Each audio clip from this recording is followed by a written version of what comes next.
translate my title into something a little more manageable, I'm going to be talking about societal emotional process. And there's some similarities and some differences from the beautiful presentation we just heard. And the similarity is I'm going to start very negative and move toward tremendous possibilities. Okay. So I want to start with a quote by Dr. Bowen, which many of you are familiar with, as the starting point for a look at regression in the family and regression in society. He said, "The concept states that when a family is subjected to sustained anxiety, the family begins to lose contact with its intellectually determined principles and to resort more and more to emotionally determined decisions to allay the anxiety of the moment. The societal concept speculates or postulates that the same process is evolving in society." Works this way.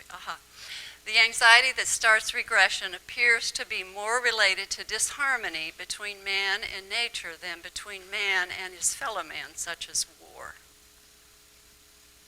So one of the challenges that was just talked about was the issue of population. We're now at 7.2 billion people and moving toward about 9 billion. Many are centered in large population areas in cities, and then there are open spaces in the countryside.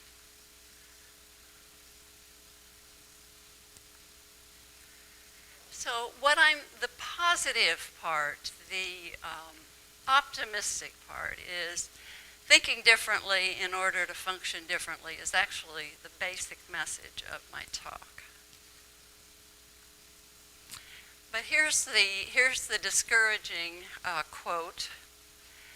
This is a quote by Stephen Hawking, which he made right at the end of 2016, and even though it's quite negative, I'm going to read it to you. "For me, the most concerning aspect of this now, other than any other time in our history, our species needs to learn to work together. We face awesome challenges: climate change, food production, the decimation of other species, epidemic disease, the acidification of the oceans. Together, they remind us that we are at the most dangerous moment in the development of humanity. We now have the technology to destroy the planet on which we live. We can do this. I'm an enormous optimist for my species. We need to learn the lessons of the past, to learn above all a measure of humility." So this is kind of my take on where we are right now.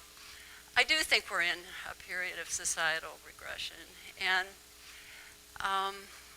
so the way I conceptualize this in my own head is above the waterline is the ability to think, reflect, develop well thought through beliefs and life principles that can govern functioning in family, community, and society. But as we drop below the waterline and there's more regression, the instinctual responses are great. And so I'll just mention a couple of them because I think we see them every day. That anxiety, which is contagious anyway, is much more highly contagious right now. There's a lack of civility in discourse. Facts are becoming less important, or another way to say it, as Dr. Bowen used to say, is I think there's a little bit of a smudge. The polarizations in our society have become pretty extreme, and we tend to live in our own bubbles and not talk to those outside of the bubbles we live in. There's also a tendency, again in the United States, to focus on groups that are either non-white or immigrant. The projection process, if you will. So here are my takes on what are the fundamental challenges for the human in our capacity to adapt. One is that emotional self-regulation is declining in a larger percentage of families, communities, and societies. And a common tendency in a regression is to assume that the regression is occurring in one's neighbor, someone down the street, someone who lives in a different state, someone who is of a different party, and the challenging part is to begin with oneself. So one of the things I've been trying to do in preparing for this presentation is to think on the immaturity in me. I won't make a list. And what are the things that I need to be thinking about and working on during this challenging time? The second is that our ability to connect with nature is being lost. Dr. Bowen said the age-old cutoff process becomes more pronounced as a result of societal anxiety.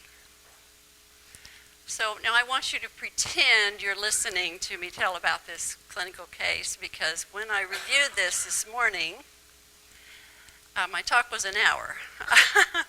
So I've cut it in half, and if you want to ask me about the case, I can tell you about it at another time. So I'm going to be talking about a view from the balcony. And Dr. Bowen talked about this all the time, that if you're going to try to work on yourself and your family, can you stand in the balcony and look down on the system that you're a part of and see how your own functioning is a part of the immaturity that you see around you? Well, the place where I'm going to be looking from the balcony is a little different place, and that is the place of our connection to the earth. So here's a quote. I'll give you a minute to read it.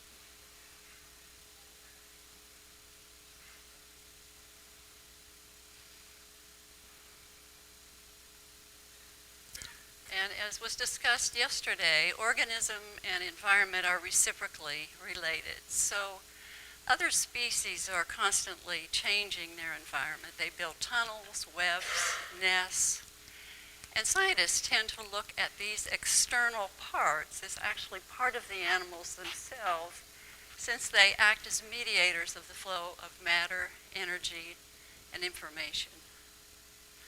The human also has an active role in our own evolutionary trajectory through the modification of the broader environment.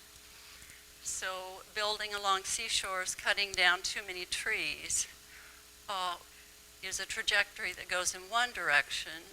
Planting trees contributes to a more favorable trajectory. We can learn from collective systems in nature. I put these pictures in because I think they're gorgeous. But they also show collectives. Fish move and turn in unison. And they're reading signals off of one another, just small signals that make the entire unit do its thing. And scientists are also looking at behavioral collectives and how they're able to adapt successfully to the very rapidly changing conditions that we're in right now. So I just wrote down a few examples. One would be through collective behavioral response to the environment, Atlantic salmon can remain in fresh water to mate, sometimes instead of migrating. Rats, mice, penguins, marmots, and pigs reduce resource requirements through the use of thermoregulation. Some fish sense predators through waterborne chemicals as well as what the predators have been eating. So what is it that contributes to the collective successful adaptation to the human of rapidly changing environments? Well, I believe at the core of this is the differentiation of self, actually. And so the case I was about to tell you about is an illustration of one person's efforts in that direction. I'm going to move from that to looking at learning from other systems in nature, and one that I particularly am familiar with, which is the distributed system of harvester ants. So a little bit of information about myself. All year long, I'm a Bowen theorist. I see people in my office. I do other things with the Bowen theory, especially work on myself in my family, which I've been doing for 35 years and counting. But every August, I go to the Sonoran Desert and study harvester ants as a research assistant to Dr. Deborah Gordon. And I've now been doing this for 12 seasons. And sometimes I go for a week, and sometimes I'm gone for a month. And people feel very sorry for me, and actually it's a gorgeous, beautiful vacation. So do not weep for me. So, but what I want to do is give you some lessons from the collective of harvester ants, which I've grown to just absolutely love. So a few basic pieces of information. Well, first of all, about Deborah Gordon's research. How many of you are familiar with her research? Okay, so she has been researching this same population of 300 harvester ants now for 30 years. This is the longest running in vivo research project of an ant population anywhere in the world. So it's pretty remarkable study. And so I'm just going to give you a few facts about harvester ants and then get to the point I want to make with this. So harvester ants operate as a distributed system, meaning nobody is in charge. The queen doesn't she doesn't get up in the morning and say, now I want you to go out and forage this morning, and now you need to go clean the nest. She lays around and she lays eggs. For 30 years, she lays eggs. So this is a distributed process. Nobody's in charge, and everything is moving, shifting, changing all the time.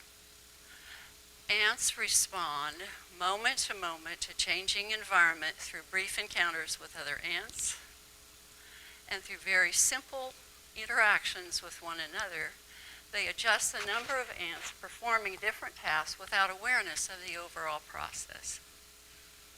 Each ant can perform any of the tasks of working in the nest, midden work, nest maintenance, patrolling, or foraging. Ants shift tasks from day to day and within a day if needed. Ants may perform the same task the next day, or they may do something different. So harvester ants are 130 million years old, and so we're newcomers on the planet. And harvester ants are highly adaptive as a system. The system is very robust and very resilient in the face of changing conditions. So now I want to show you the harvester ant. Don't blink, this is very quick. But I want you just to see, it's very messy, it's very stochastic. It looks like nobody could ever possibly understand what's going on. But there's an absolute order to this.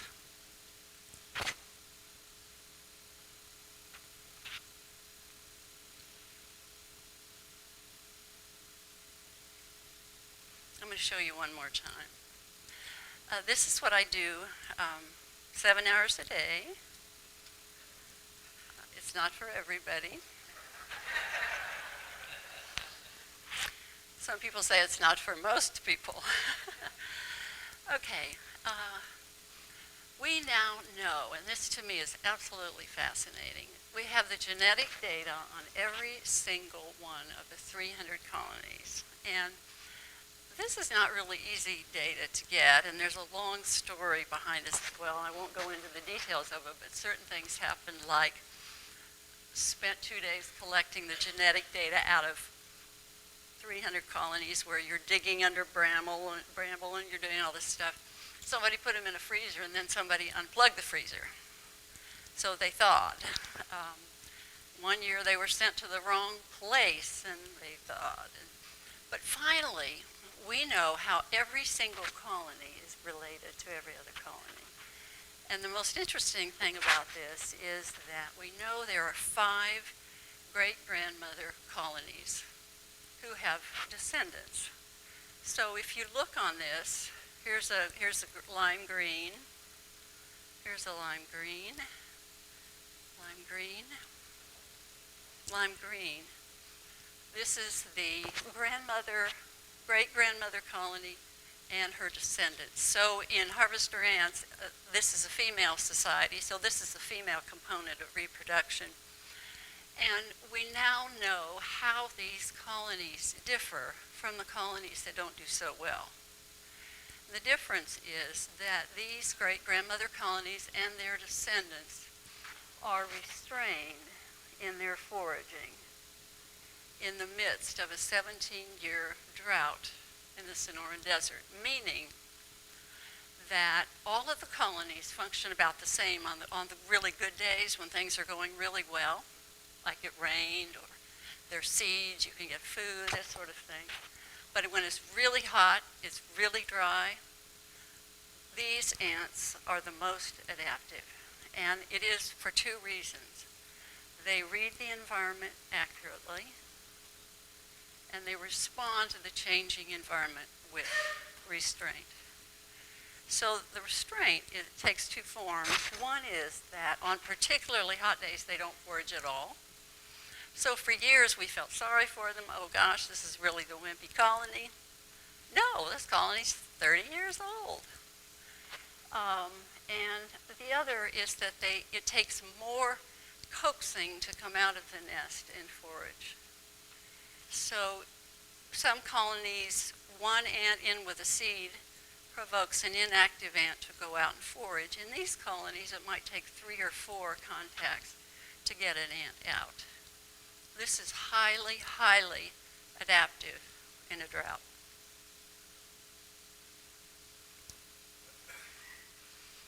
Oops, went the wrong way.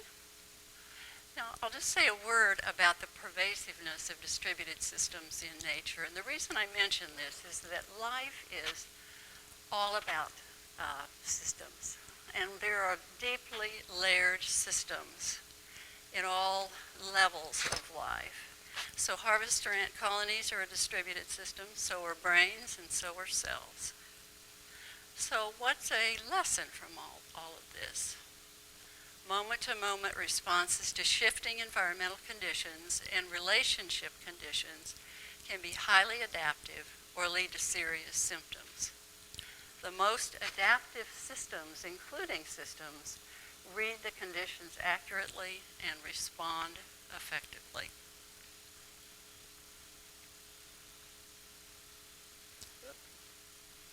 So then I want to talk about the ecosystem as a teacher. So I'm talking about the layers of this. So I talked about the family.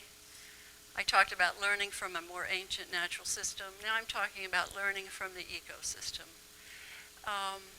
Learning from the native prairie, which is not too far from where I live. And I'm going to read a quote to you from Dr. Wes Jackson. Do any of you know of Wes Jackson's work? He has been the director of the Land Institute for about 25 years. He just retired in his role as director, although he's as active as ever, but just not in the organizational level. He is a farmer and he's a geneticist. And here's what he says. Ecosystems are our elders, our best teachers, having evolved over millions of years.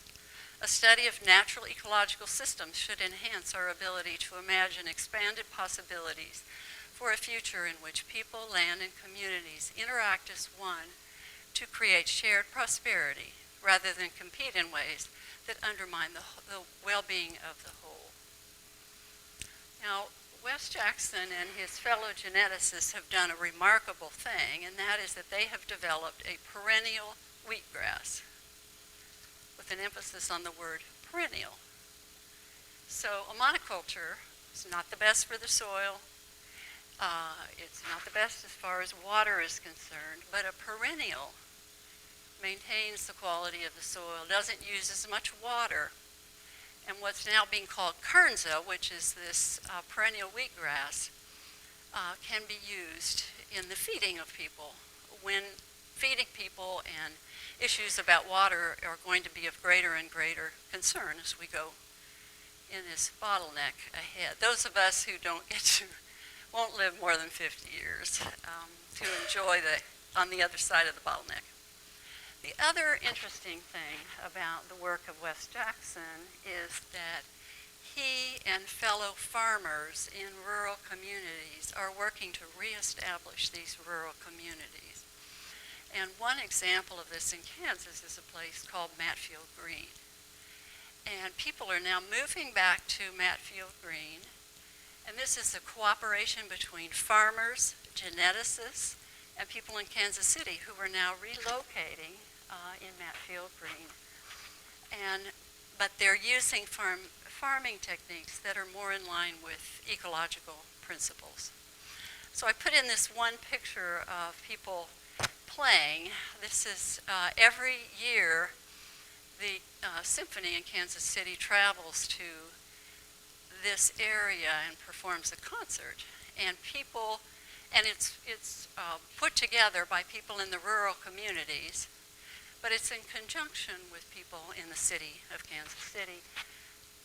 It fills out every year. It's absolutely a gorgeous day, and it's an opportunity to communicate and get to know one another across these bubbles that we live in.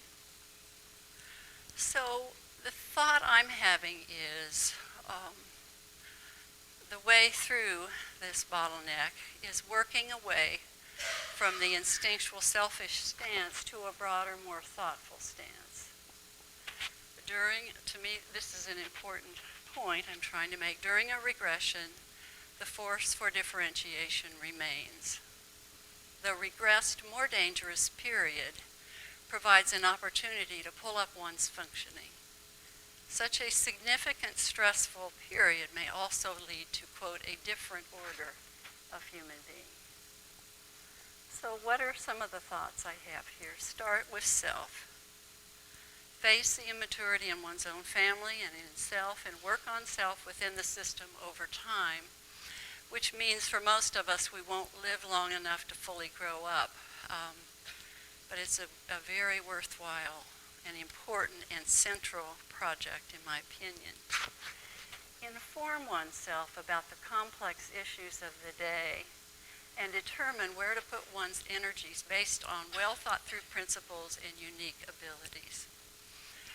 Again, I believe we are in a regression. Stay the course as regression continues to deepen. Determine thoughtfully how, when, and where to firmly hold the line based on principle. So then I want to give a business example. And so I'm saying making a living while respecting the environment on which life depends. And any of you own a jacket from Patagonia? I do not, but I found this really interesting. One of the reasons I chose this example is that they founded their company on the basis of the study of harvester ants. So they've used lessons from nature and from the study of harvester ants to organize their company. The company is organized through a distributed process of self-management, and the people who originally got together were friends to get this company going. They love to fish and they like to hike and they want to be outdoors, so they don't want to work all the time. And so they have different people moving into different positions. And this fellow was interviewed recently, and he said somebody contacted him while he was on a mountain somewhere, and he said, well, you know how to deal with it. Good luck, let me know how you come out. In addition, they've developed a sustainable apparel coalition. They give a sustainability grade to purchasable products. You can recycle your Patagonia jacket if you wish. In other words, if you get a hole in your jacket or it gets threadbare, it gets old, you can send it to Patagonia and they will recycle it and resell it so it doesn't go in the landfill. They regularly take money out of the stock market and they put it into the planting of millions of trees. They give 1% of their profits to environmental projects around the country, and they manage their farms sustainably. Wrong way. Then I just want to finish by telling you a little bit about a project that I'm engaged in. It's called the Land Talk Project.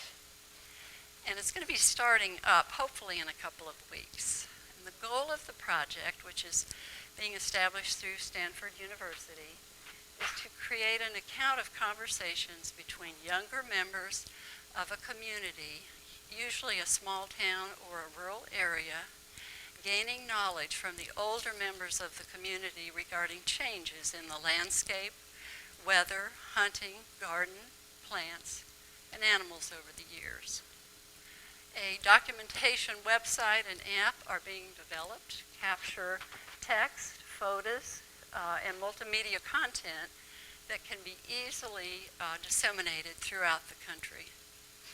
pilot projects are going to be beginning in Kansas and Missouri, with Bowen theorists establishing hubs of contact in small towns and rural areas of the state.